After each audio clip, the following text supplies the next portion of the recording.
Police ঘুমোচ্ছে টেবিলের তলায়, কখনো কখনো বটগাছ তলায় ঘুমোচ্ছে, আর বলছে দুধের গায়ে তোমাদের মারার নিষেধ আছে।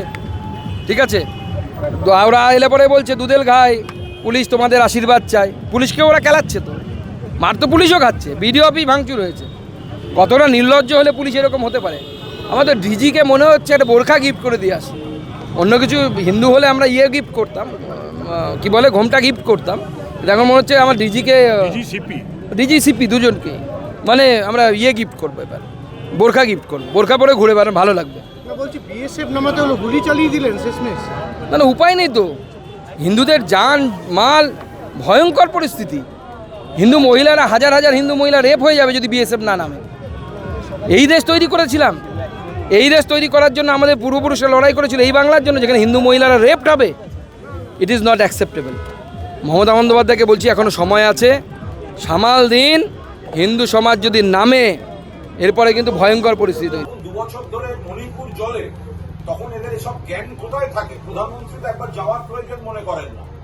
কয়েকটি জায়গায় এরা প্ররোচনা দিচ্ছে। ওয়াকফ বিল ইটসেলফ একটা প্ররোচনা, একাংশের মানুষের সেন্টিমেন্টে আঘাত, তারপরেও এলাকা ভিত্তিতে এই প্ররোচনা দেওয়া হচ্ছে। আমরা তো মানুষকে বারবার বলছি পুলিশ প্রশাসন তাদের কাজ করছে, আর যারা ওয়াকফ বিল নিয়ে বিক্ষোভ দেখাচ্ছে তাদের আমরা বারবার বলছি যে গণতান্ত্রিক পদ্ধতিতে বিক্ষোভ দেখান, বিজেপির প্ররোচনায় পা দেবেন না। বিজেপি আপনাদের আবেগে আঘাত করছে যাতে আপনারা রিয়াক্ট করেন। সেই ইস্যুতে তারা গন্ডগোলে তাদের অভ্যন্তরীণ এজেন্সিগুলো কাজ করছে, এসব জায়গায় অভ্যন্তরীণ সেন্ট্রাল নানা এজেন্সি অপারেট করছে।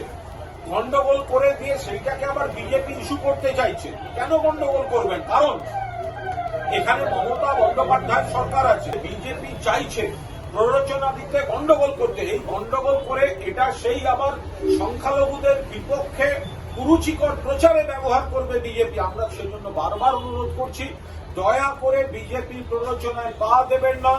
এই রাজ্যের অভিভাবক মমতা বন্দ্যোপাধ্যায় হিন্দু, মুসলমান, খ্রিস্টান সমস্ত ধর্মের সমান অধিকার। কেন্দ্রীয় সরকার যে অন্যায় বিল পাস করেছে, তৃণমূল প্রতিবাদ করেছে, মমতা ব্যানার্জি প্রতিবাদ করেছেন, এবং সে তার প্রতিবাদে যা যা করার সেটা চলবে, কিন্তু তার জন্য এমন কোন উগ্র প্রতিবাদ করবেন না যাতে জনজীবনের ক্ষতি হয়, যাতে কোনো উগ্রতা থাকে, যাতে বিজেপির আরো প্ররোচনা দিতে। আপনারা হয়তো কজন একটু রেগে গেলেন, সেখানে আপনিও জানেন না যে বিজেপির হাতে কত রকম এজেন্সি আছে। তারা ঢুকিয়ে এমন একটা সিন তৈরি করে দেবে যে সিনটা আপনাদেরই বিপক্ষে ব্যবহার হবে। ফলে দয়া করে এগুলো করবেন না। বিজেপি তো এইগুলো করার জন্যই এই রাজনীতিটা করছে, এই কথাগুলো বলার জন্যই এই রাজনীতিটাকে, এই হিংসাটাকে বিজেপি চাইছে পরোক্ষে এটাকে উস্কে দিতে।